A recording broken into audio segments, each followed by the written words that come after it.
You probably can't even pinpoint when it started.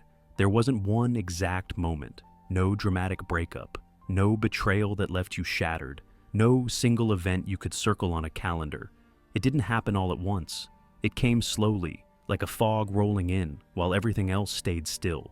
You were surrounded by people, by conversation, by noise, family, friends, co-workers, laughter, smiles. But deep down, you felt separate, like you were watching your life from behind a window, unable to touch it. You knew your lines. You knew when to smile, when to nod, when to laugh, but none of it felt real. It was like your body kept going while your soul stood still. At some point, you gave it a name, loneliness, because that's what the world told you it was. That ache in your chest that showed up in quiet moments. That heaviness behind your eyes that didn't go away, no matter how much you tried to stay busy.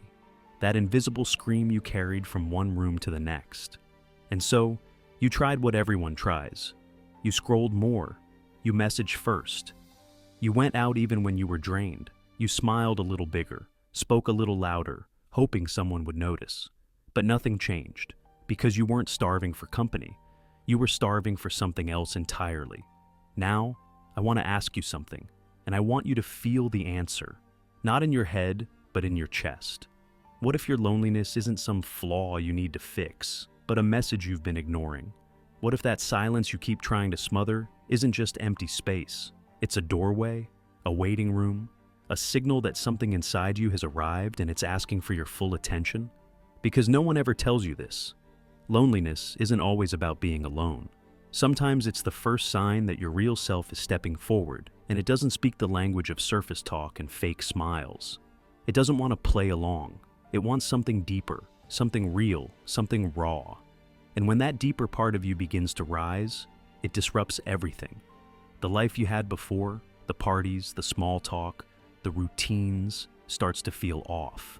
Conversations feel rehearsed. Jokes don't land. Laughter feels fake. You sense something shifting, but you can't quite explain it. The mask that once helped you blend in suddenly feels tight. You're not sure who you're becoming, but you know something no longer fits. And the more you pretend to be okay, the more disconnected you feel. But what if that disconnection isn't a breakdown? What if it's your breakthrough? What if that ache isn't abandonment, it's awakening? What if that empty space you feel isn't a flaw? It's space being cleared for truth. We've been taught to fear being alone, like it means we're unwanted or unworthy, that if we aren't surrounded by people, something must be wrong with us. But maybe that's the biggest lie of all. Maybe that fear was designed to keep us chasing approval, to keep us desperate for noise, so we never stop long enough to hear the one voice that truly matters, our own. Carl Jung knew this. He didn't run from solitude. He walked straight into it. For 6 years, he stepped back from the world, not because he was broken, but because he was finally willing to meet himself, really meet himself. And what he found in that silence wasn't comfort. It wasn't peace. It was confrontation. It was symbols, dreams, visions, things that didn't make sense to the logical mind but made perfect sense to the soul. He didn't try to explain them. He faced them. He didn't run from the darkness. He descended into it, not to escape life, but to finally live it more fully. He called it a descent. But it wasn't madness. It was meaning. And what if your loneliness is trying to lead you down that same path? Not to isolation, but to initiation. Not to emptiness, but to essence. What if that silence is the threshold, the beginning of everything real? The moment you stop living as someone else and finally begin becoming who you were always meant to be. During that time, Jung wrote something few people understood. It wasn't a theory. It wasn't an academic paper. It was a sacred document of his inner journey. He called it the Red Book. He didn't write it for publication. He didn't write it for the world. He wrote it for himself, for the parts of himself he had never dared to face until silence gave them space to speak. That book was his private dialogue with his soul, a record of his descent, his awakening, and the raw images that rose from the depths. He didn't analyze them. He didn't rush to make them logical. He let them be what they were, honest, strange, unsettling, beautiful. Not hallucinations, not fiction, but the forgotten fragments of a self that had waited years to be heard. He met figures in his inner world, Not fantasies, not stories, parts of himself. One of them was named Philemon, a wise guide. Another, the Red One, a dark, chaotic force carrying all the desires and instincts Jung had buried to be accepted in the world. These weren't characters, they were truths, hidden pieces of Jung's psyche, the parts he'd silenced, the parts he'd rejected, the parts he'd forgotten how to love. And instead of pushing them away, he welcomed them. He listened to them. He drew them. He gave them a voice. And in doing that, he did something most people never dare to do. He made a home for the parts of himself no one else wanted. That's the invitation loneliness brings you. It's not asking you to panic. It's not asking you to escape. It's asking you to pause, to go inward, to stop labeling solitude as weakness, to see it as sacred. Because when the noise dies down, when you stop scrolling, when you stop pretending, something else emerges. A voice, quiet at first, easy to doubt, but steady. It whispers what your soul has been trying to say all along. You were never lost. You were never broken. You were just buried beneath everything you thought you had to be. That whisper will feel foreign. At first, you might not trust it. It won't sound like the loud voices you're used to. It won't shout for attention. It won't demand anything from you. It will just be there, patient, honest. It might say things like, "Leave this space," or "Speak the truth you've been holding in," or "Stop shrinking." It speaks in instincts, in boundaries, in gut feelings you used to ignore. It doesn't give you a plan. It gives you clarity. And if you're willing to sit with it long enough, quietly enough, you'll begin to remember it was always yours. Something else starts happening too. You begin to feel distant from who you used to be. You'll hear your old voice in a video, or find an old photo and feel it. Space, detachment, not shame, not regret, just distance. Because you don't recognize that version of you anymore. The one who said yes to everything. The one who worked so hard to be enough for everyone else. That person wasn't fake, they were surviving. But they're not who you are anymore. The performance is ending. The mask is slipping.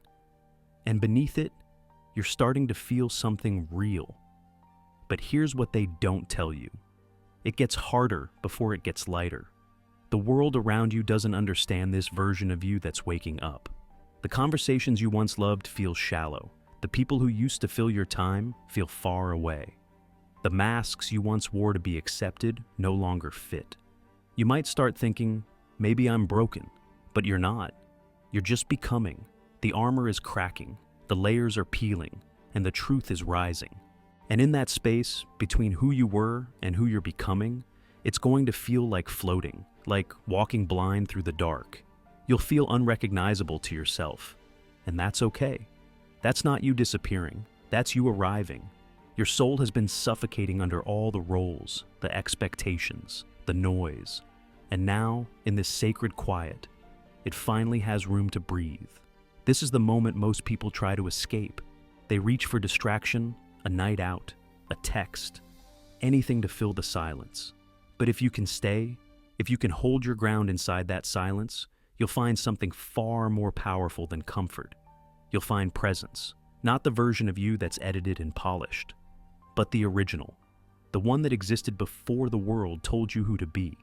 Jung once said, "Loneliness does not come from having no people around you, but from being unable to communicate the things that matter deeply to you." And that's what this all comes down to.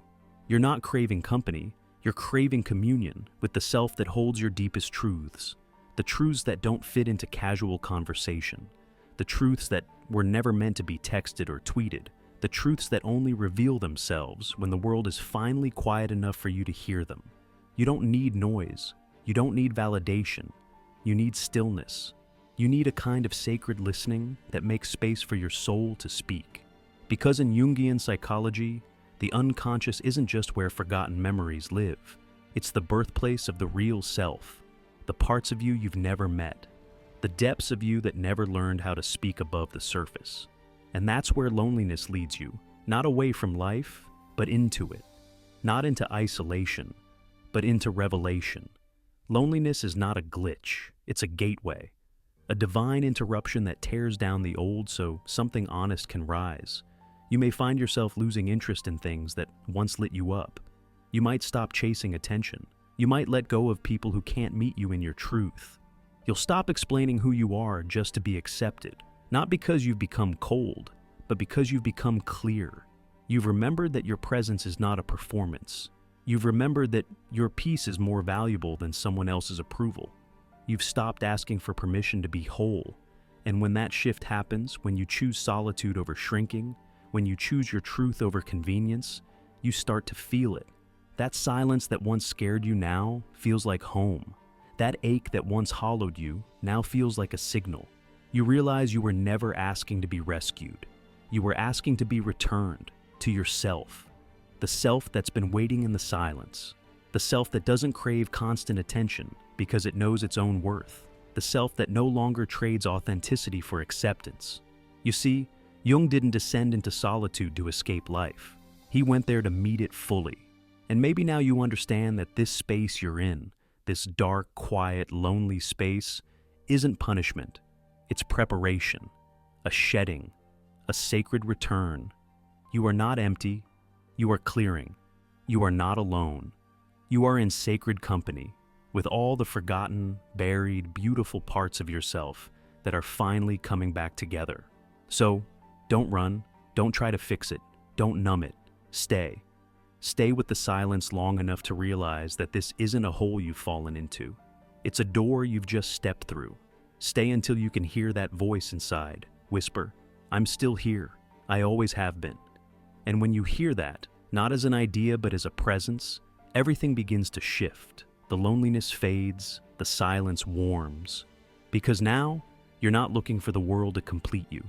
You've remembered the one voice that always could. You are not broken. You are becoming. And this isn't isolation. It's initiation. A passage that the world has forgotten how to honor. A homecoming without music or fanfare. Just you meeting yourself in the deepest and most sacred way. Not to fix, not to flee, but to feel fully, completely, finally. So, if you're sitting in that silence right now, thinking no one sees you, understand this. You are not unseen. You are being revealed. You're not disconnected. You are being unplugged from everything that was too small for the depth of your being. And if you've felt that shift, if you've started letting go of who you thought you had to be, if you've chosen peace over performance, if you've started listening inward more than you reach outward, then comment, "I've arrived, so I know who stayed with me until the end." And if this message found you at the right moment, support the channel, subscribe, share this with someone who needs it, because there are too many people walking through this exact threshold in silence, thinking they're alone, when really they're on the edge of remembering themselves. Help us keep spreading these insights to those who need them most. You are not in exile, you're in arrival, and your soul has been waiting for this moment your entire life.